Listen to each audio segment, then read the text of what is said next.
Welcome, everyone, and thank you for joining us for another session in our Psychological Safety in Focus webinar series. We're really glad to have you with us today. If this is your first time joining us, this is a little bit of context. At Cosmic Centaurs, psychological safety has been a core part of our work for many years, shaping how we design leadership programs, organizational assessments, team experiences, and even how we operate internally.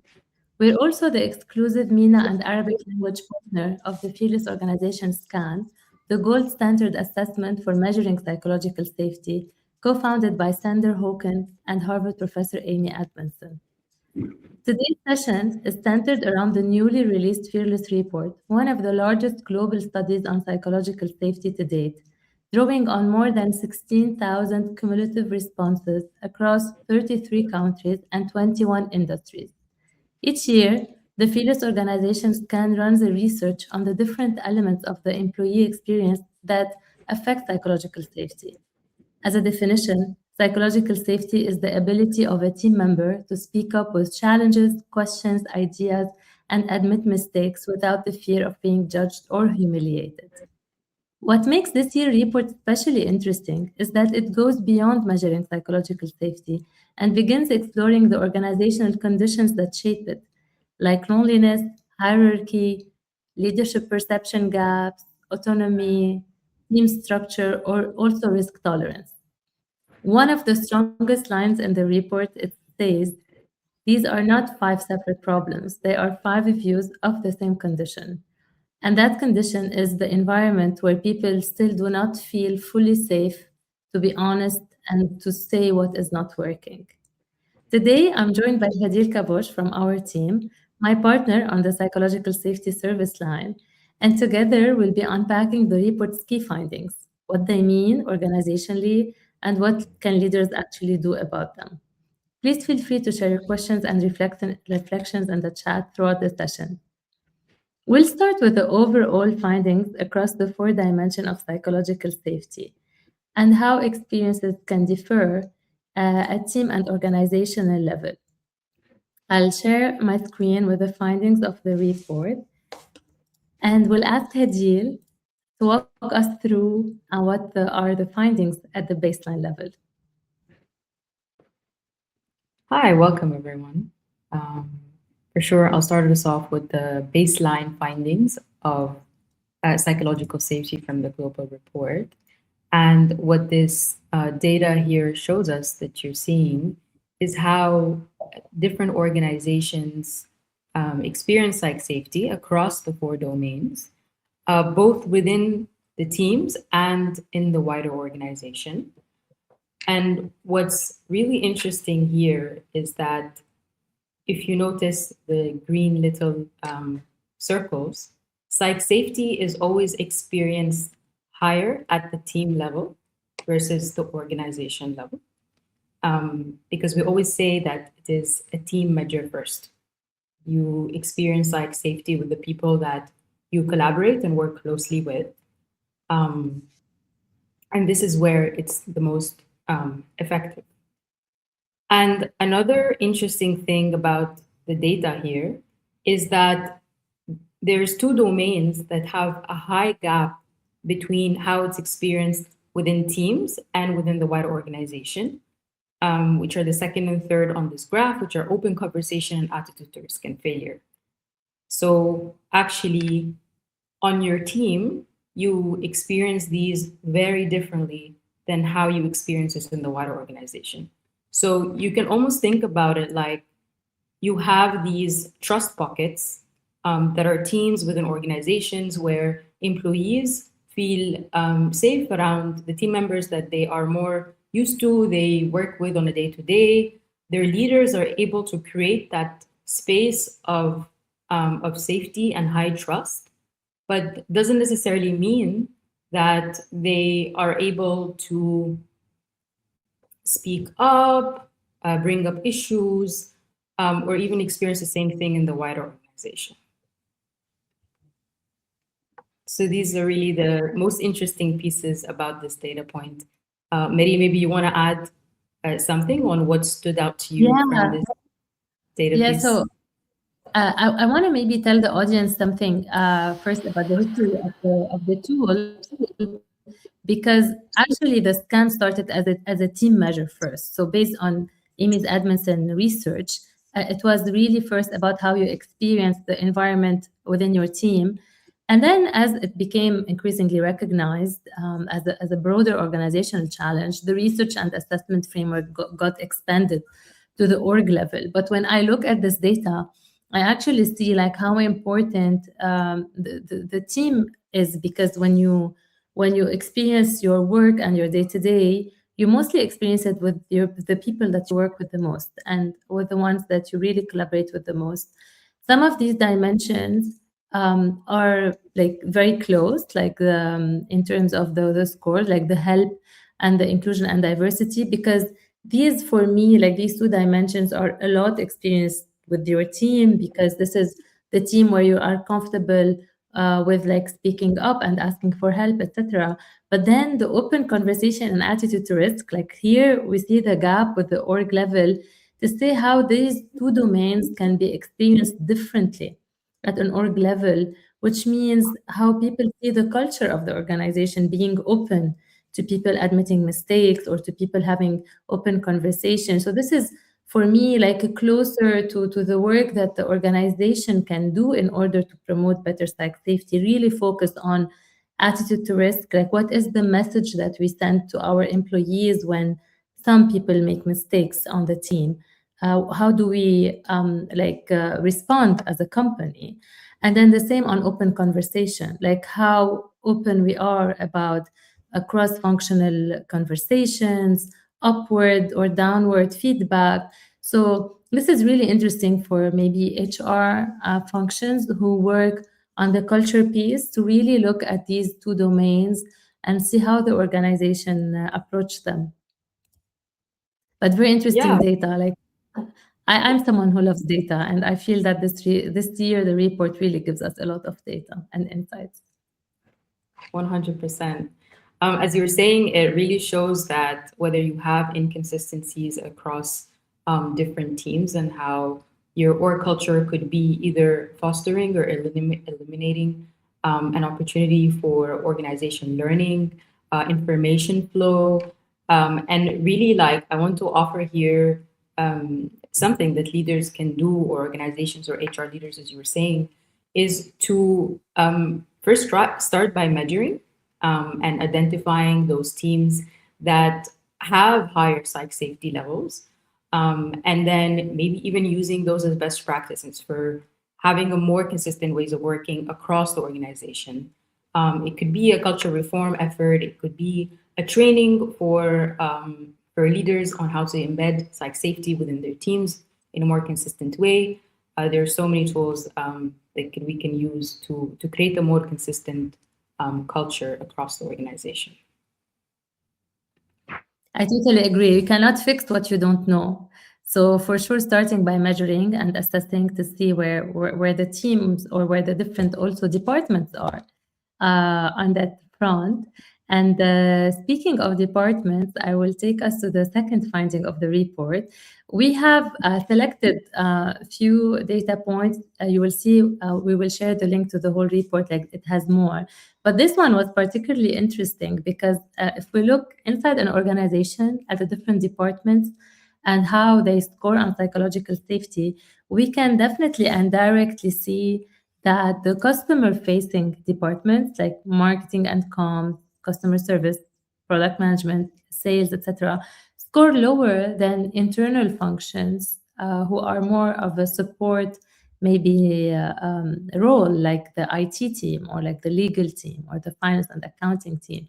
And this is really interesting. Like this pattern is really interesting to see because now it gives us another also approach to how we help and support our teams and departments when it comes to psychological safety, because in the nature of their role, like customer facing functions might struggle a bit more.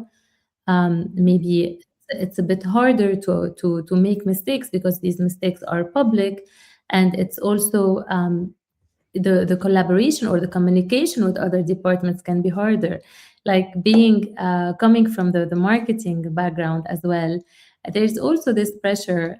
Maybe I'm biased, but I feel there's also this always this pressure on marketing teams when it comes to assessing, let's say, the performance of the brand, or if we are getting enough leads, or if we're getting enough reach, or clicks, or likes, etc. Everyone always maybe putting the marketing team in doubt and questioning their performance.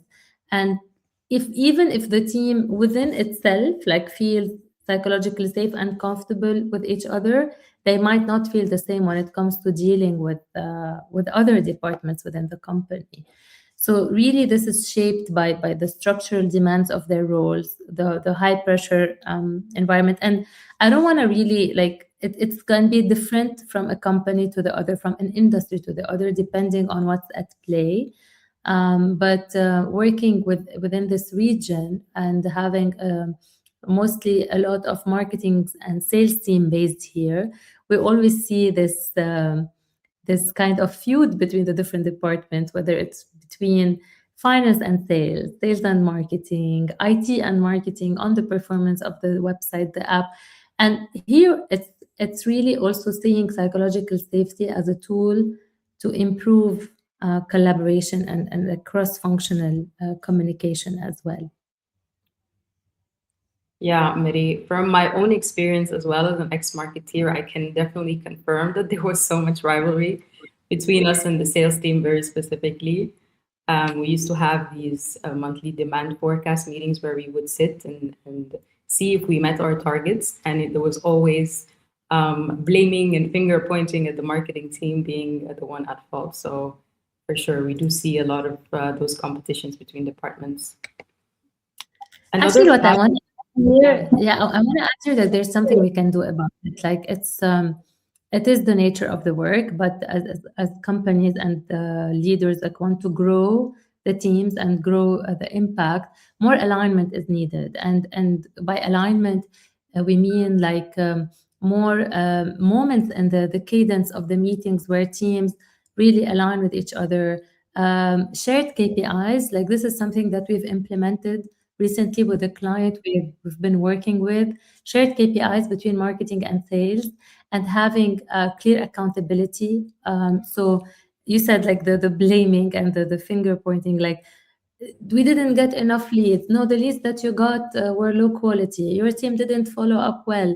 Like when we start attaching this feedback or linking it to real data and sitting together and owning the numbers, that's when we can also have more psychological safety and have the conversation being more constructive between the different teams. Yes, for sure. And I think collaboration really starts with a mindset before anything. Like it's a culture that you need to set within the organization. And obviously, putting that in place is the structure, is the KPIs, is the cadence that you put in place. But it always starts with a mindset and a culture shift almost. I cannot agree more. Miri, if we can move to the second or third Another insight. Yeah. So another thing that we consistently see across psych safety results is that attitude to risk and failure tends to always score lower across the different dimensions. Why do you think that is, Miri? Yeah, actually, it's like there's a big difference between what we're seeing in terms of a score when it comes to the attitude to risk and failure domain, which is a lot lower than the other ones. And this actually the report refers to it as the DENT. Well, I'm not surprised. Like we've seen this with a lot of the teams that we worked with and where we ran the scan with.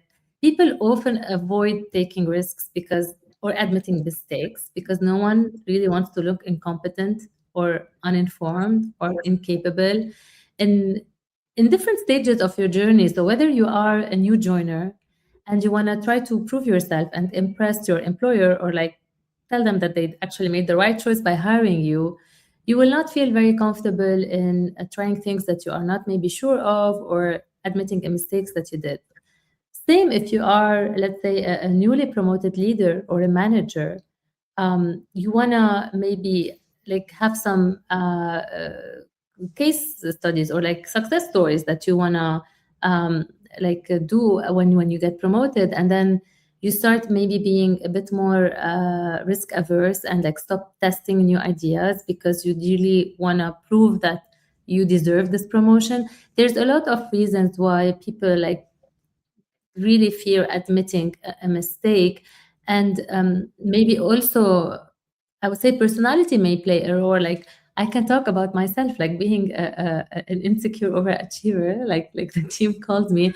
I become really aware of um, admitting a mistake, especially like admitting that there's something that I overlooked or I missed because I attached it to my own performance as a leader or as a person.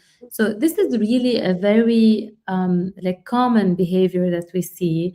We saw it with a lot of teams we worked with, especially in this region where you have like a mix of different cultures and expats who are really maybe need to feel safe and secure in their jobs. So whenever their mistakes happen, they will fear maybe for their job, and that would push them to hide their mistakes. So different reasons, different contexts that can bring this score lower.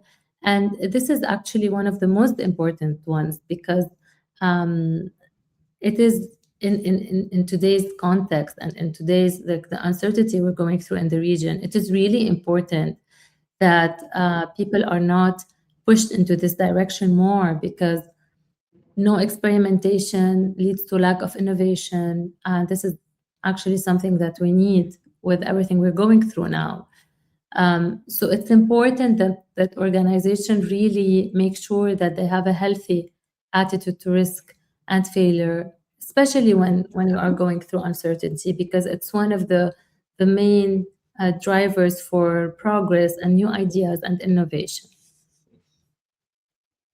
Yes, for sure. And I think especially in our region, as you said, like all of the conditions that we have, whether it's the transformation, the long-term visions that we're trying to accomplish, even the makeup of the diversity of the teams, you really need this culture of experimentation, of learning to be able to leverage all of these things and be able to innovate, as you said. Yeah, totally. And here, what we advise companies or leaders to do is first to normalize intelligent failure. Like this is something that can really um, encourage experimentation. So establishing policies, establishing a process where we test things, and like we know that we are in a testing environment, and then we need to try new things. It might work and it might not work. We also let's say in our team we encourage a lot people to run initiatives, to own new initiatives, and in order to make sure that they have what they need to succeed, we closely follow up on the progress of the initiative. So encouraging people to experiment, to challenge themselves, is also an important like experiment or an important uh, ingredient to add to the employee experience.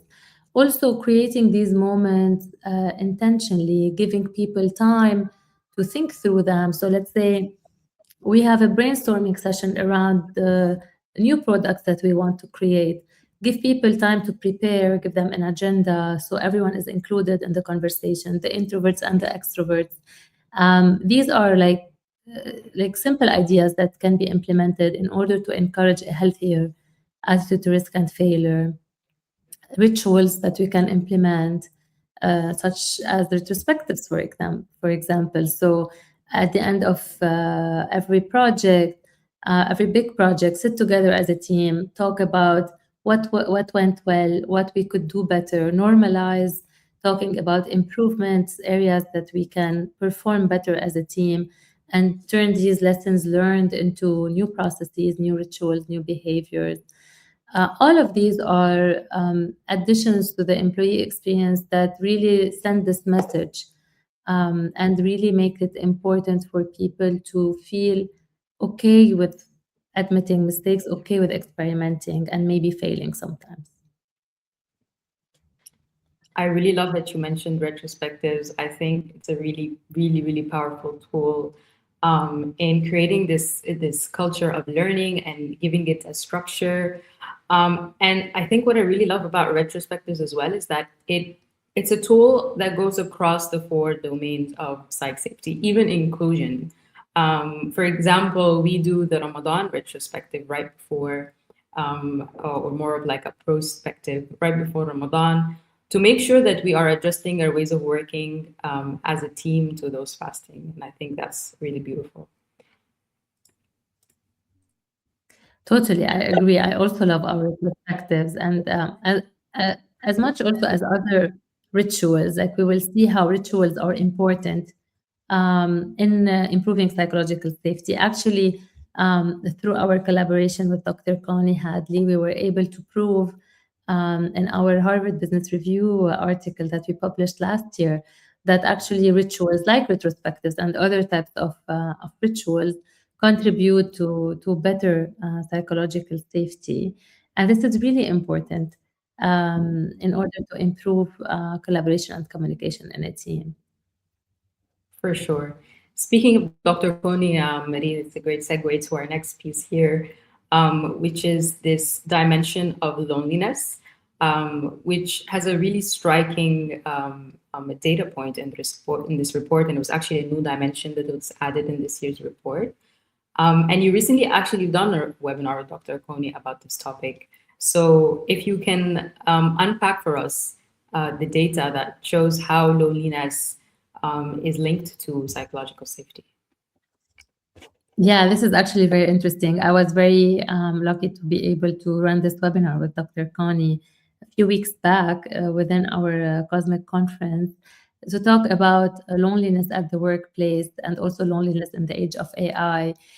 Actually, this data point is really striking because like it says too many things. So the question was in this survey, how often do you feel lonely while working?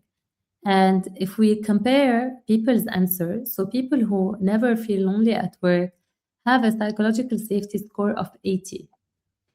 And very closely, people who rarely feel lonely at work have a psych safety score of 78. And then you will see at the other end of the spectrum, people who always feel lonely at work have a psych safety score of 42, which is nearly half. And this is like from where like this insight came in the report that loneliness really cuts psychological safety nearly in half.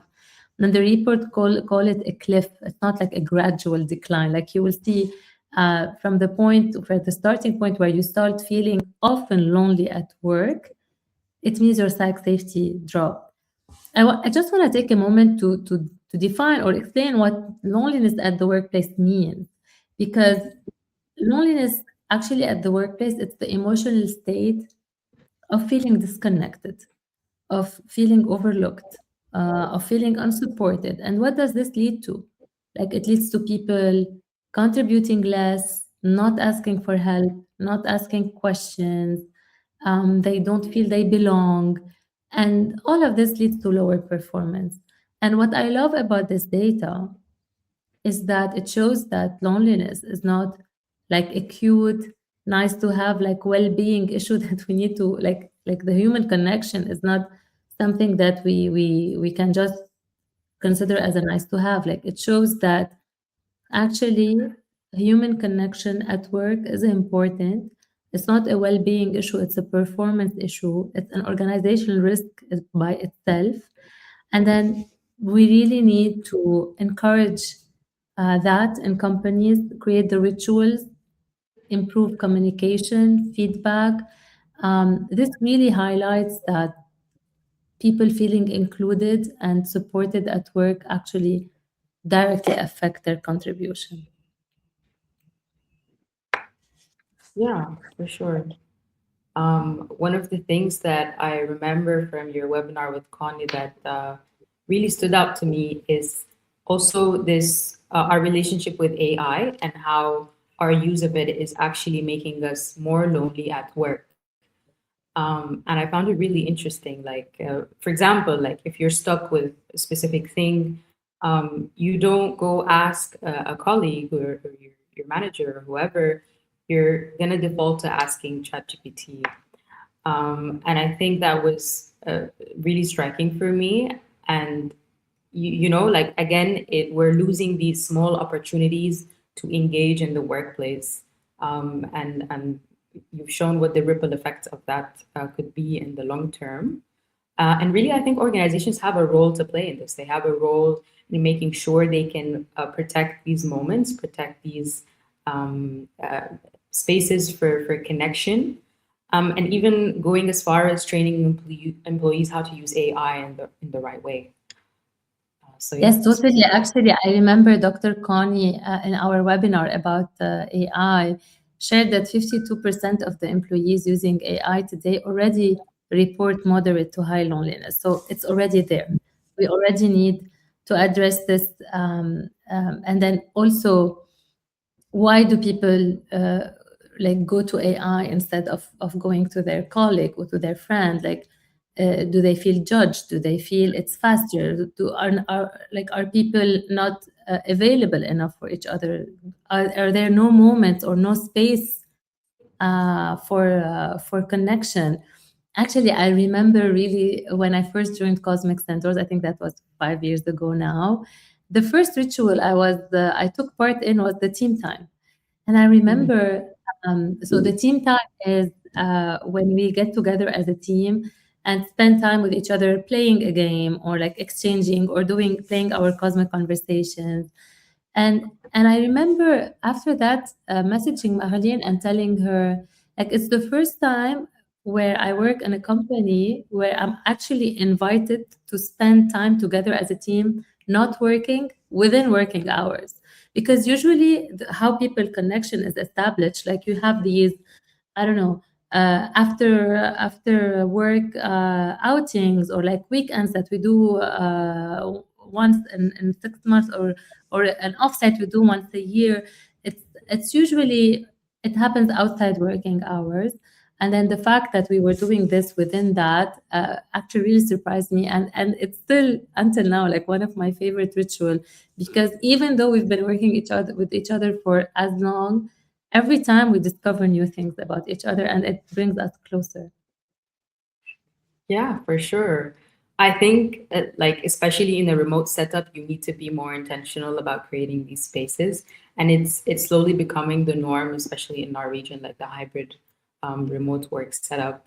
One of my personal favorite rituals is our cosmic conversations that we do on every 2 weeks in one of our stand-ups, where we just pick one question that everyone gets to answer, and it's just this small moments that gets you to know everyone on a more personal level.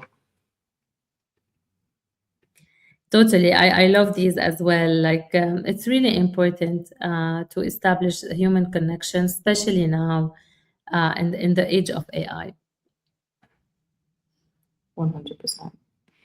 Mary, let's talk about another dimension, which was a completely new term for me, might be for other people watching us today, which is the hippo effect. Can you unpack that for us? Yeah, so HIPPO means here is the highest paid person opinion. So and what this data point says, let me switch to that slide here. What the data point here says is that people who have highest status or like are higher paid in the company have the louder voices. So the question in the survey asked, in my team, decisions are based on the quality of ideas, not the status of the person who shares them with. And you will see that nearly 4 in 10 people do not confidently think that ideas win over status. So a lot of people agree that the highest paid person in the room actually has the highest power in terms of decision making or voice. And this is really about like how power dynamics play out in a company, and employees really thinking twice before challenging someone who is higher, maybe ranked in the hierarchy, challenge them or disagree with them, especially publicly. Maybe within the right forum, these are things that are encouraged, because the leader also wants participation, they want encouragement. So if people feel that they cannot, or they are not able to do that, there's some thinking to do here from the leader side on why is that, what they can do as leaders to actually improve the two-way conversation with their teams. And I feel this is especially relevant in some maybe our region as well, where hierarchy really matters. Like from our culture, from the Arab world, let's say, we are raised to respect hierarchy. So it's not maybe the leader's mistake that we don't challenge them. It's how we were brought and how we were like raised as kids to maybe not to challenge hierarchy. So the reason why can be different things, but the impact is here. When only the highest paid person in the room speaks, it reduces maybe sometimes innovations, new ideas, feedback that is important, because as leaders, they are not in the day to day. And in a lot of cases, they are not the one who maybe are speaking to the customers, and they need this feedback to be surfaced back to them so they can have the right information to take the right decision. So all of this really is something that needs to be established from the leader by creating like different forums for that. Marie, can you share more examples on how leaders can intentionally create the space for that, for inviting everyone to share their ideas, maybe in the context of meetings and other setups? Yes, actually, I want to show another. So this the survey give us another data point when it comes to the hippo effect. It actually, because there was like a difference in the answers when it comes to the domains. So it actually shows, if you look at the graphs, like the biggest gap being in two domains, which are the open conversation and the inclusion and diversity. So what does that mean? It means that participation and feeling included are the ones that are really affected when we have this power dynamic and the leader maybe leading all the decisions or the conversations. So how to encourage open conversation, how to encourage inclusion and diversity as a leader. I was actually like over the weekend, I knew that we were preparing for this, and I happened to be listening to a podcast with Mario Hari. He's the CEO of XPO, which is one of the largest logistics companies in the world. It has more than 40,000 employees. I was curious about it, like him being also Lebanese, like led me to listen like to his story about how he came to be in that position. And one of the things that he shares in his podcast is that he has three rules for meetings. One of them is sending the materials ahead of time. So whenever possible, when it's not like it is a scheduled meeting, like we know that it's coming, it's the monthly report, it's like a strategic meeting that we've been preparing for, like whenever it's possible, he makes sure that people come to the meeting having already seen the numbers, the takeaways, thought about them, and invites them to share their insights or their key takeaways from the material. So this really encourages inclusion and diversity, because it also gives people time to prepare, to come like confident with their point of view or takeaway. A second a second rule that he has is no phones, and I love this rule because we are so much distracted, especially when you are meeting at the C-suite level. Like they are bombarded with WhatsApps and messagings and like emails, and it's really very hard to have them focus on the conversation, which might hinder inclusion and open conversation. So really, active listening is one of the skills that we teach a lot in our trainings when it comes to skills that actually improve psych safety. So a no phones rule always wins. I think it's important in important meetings. And then the third rule that he has, and this is the one I love the most, is that he always speaks last, not to influence people, and wanting to hear from like the honest opinion of everyone. Being the highest paid person in the room, he actually chooses to speak last, which I think like these are like simple practices that leaders can implement.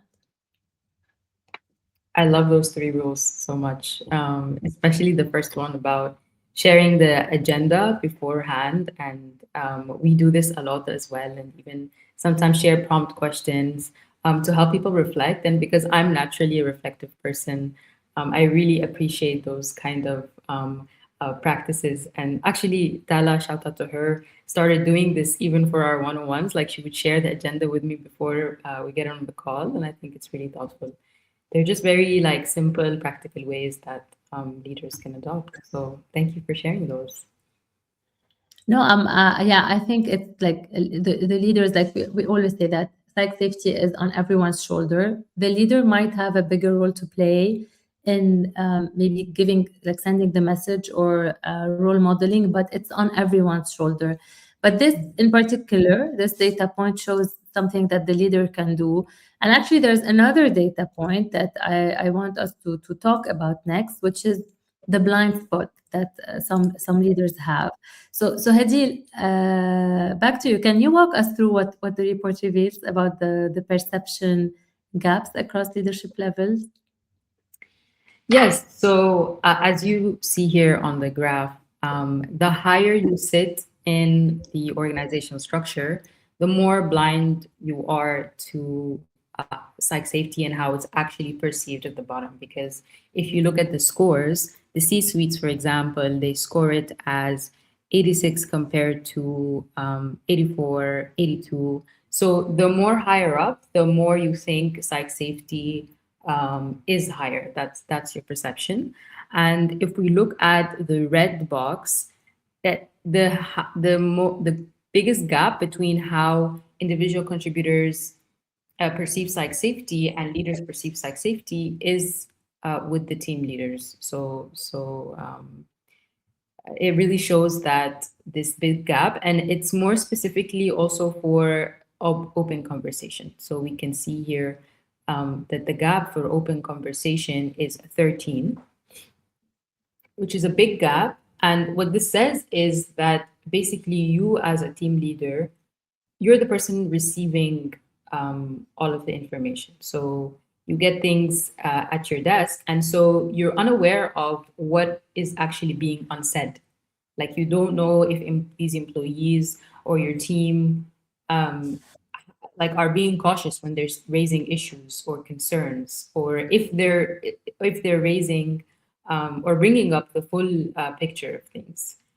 So this is what this data point really shows us.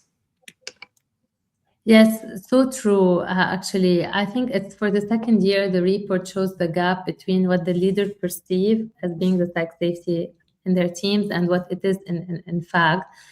So you said it really well, Hadi. Like things come to them, they think they have all the information, and they have like you have a lot of leaders who have the intention, like they have an open door policy, etc.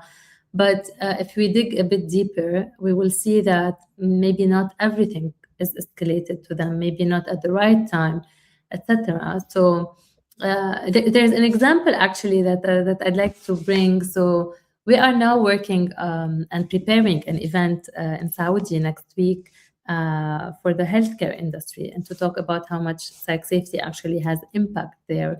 And since Amy's research started in healthcare, we have a very reliable data point that proves that when we are in a hospital setting, for example, the lower the psych safety is, the lower people report on mistakes happening. And it's not only the mistakes. So you will see that, let's say, nurses or frontliners at hospital might as well, like of course, like make mistakes when it comes to maybe administering the wrong dose of the medicine to the patient or forgetting to give them their dose of medicine, etc. And it's important in this setting to report on these incidents in order to improve the process, etc. But some people, when there is low psych safety in the environment or in the team, they will refrain from admitting those mistakes or talking about them, which leads to like non-improvement in terms of the patient experience. Some of them really leads to harm and can even affect the patient mortality. So to what we want to say is that we are in a high risk environment or a high pressure environment, and we're really tough issues or problems or mistakes can lead to like fatal errors, like this is where psych safety becomes even more important, also for the team leader to make sure that they have the right information being surfaced at the right time. So if this persists over time, like the impact can go beyond we just communicate or collaborate or perform as a team. It can really impact lives of people in certain industries, and eventually, like you will see high turnover rates, people high absenteeism, people starting to disengaging, etc. So there is a link between psych safety and engagement. And I think the one that we're talking about next, when it comes to this part, is the relationship between psych safety and the turnover intention of employees. Hadeel, do you want to walk us through this one? Yes. So what this question asks is whether an employee is planning, is either searching for a new job or planning to leave within the next year. And it really shows the intention of leaving an organization. And this really kind of shows the long-term impact of having an unsafe environment, whether it's the team or the org level. So we talked about all of these different dimensions, like safety, whether it's the hierarchical structure, whether it's the team composition, whether it's the loneliness and the lack of human connection factor. And really, where we don't want to be at the end of the day is having to lose people because of psych safety. And what this data point really shows us is that the less psych safety that you experience, the more likely you are to want to leave an organization. And I think we don't want anyone to get there. Totally. This is a great data point. So actually what we are saying is that if we measure psych safety and we find people who have a very low score or teams who have a very low score, it's a warning. It's a warning for the leader, for the HR team to dig deeper and understand, because these people might have already quitting thoughts. So, Hadeel, what can we do about it? Yes, before I mention what we can do about it, I love that you said that it's a warning. So because we usually pick up on these things during resignations, at the exit interview, where it's already too late. So we actually need a leading indicator for to what extent employees feel engaged. And this is where I think it's very valuable for leaders to actually measure psychological safety on a periodic basis. And they can even pair this up with their engagement surveys, or even if they have any pulse surveys that they do throughout the year to measure how much employees feel engaged in the organization, so that we can be able to, as you said, pick up these warning signs early on, and then act on them before it's too late. These are great recommendations. I think so.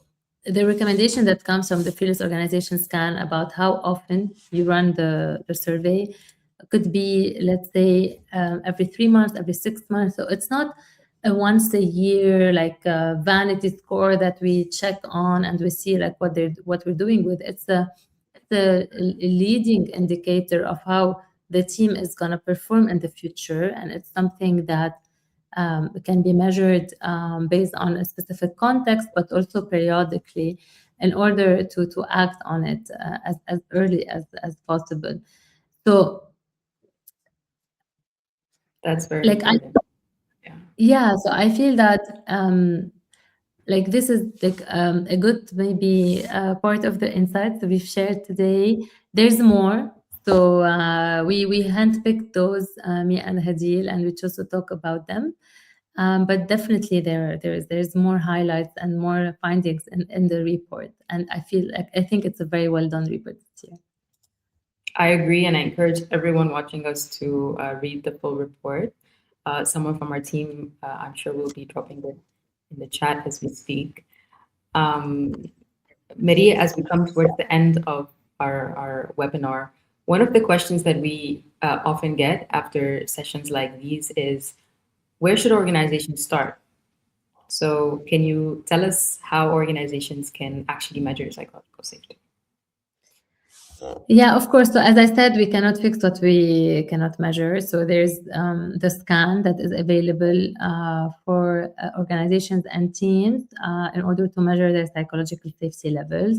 And another way that we usually advise companies to start with is creating awareness around psychological safety. So even before administering the scan, in some organization, what we do is that we organize org-wide webinars, training sessions to improve the understanding around the concept of psychological safety, also differentiating it from other metrics or employee engagement measurement that are out there.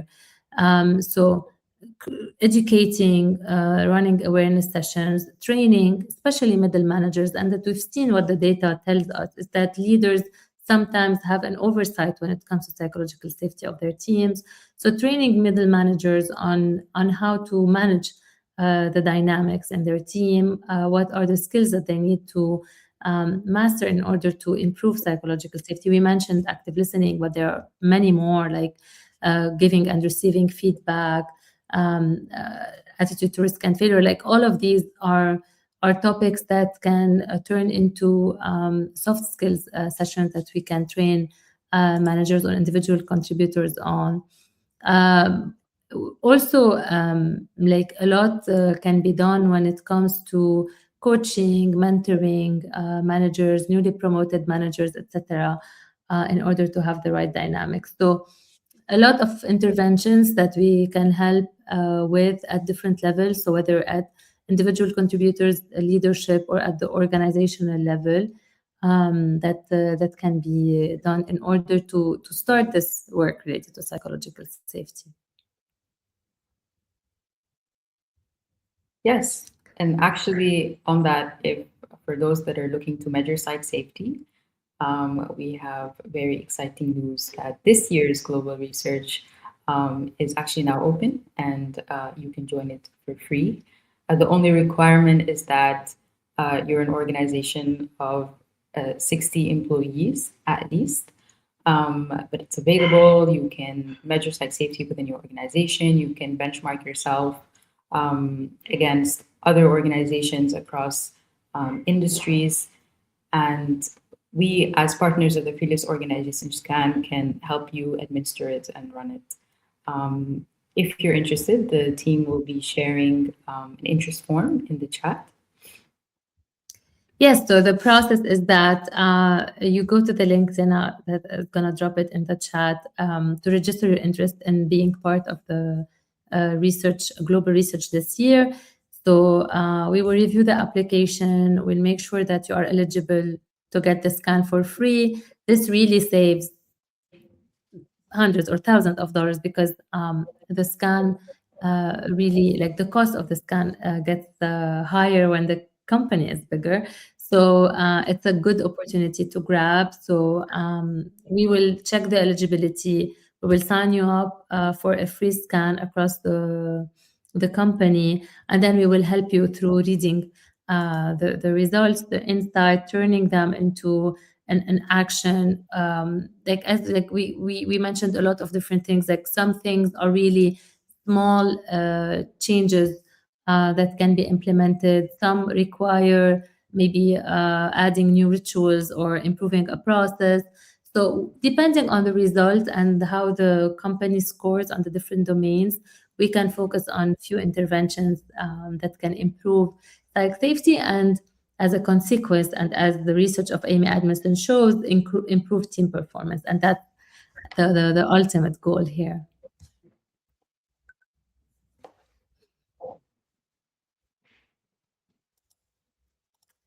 I think we are coming to the end of the webinar. I hope that you liked going deeper on this topic, and then you really like learned from the insights we shared today.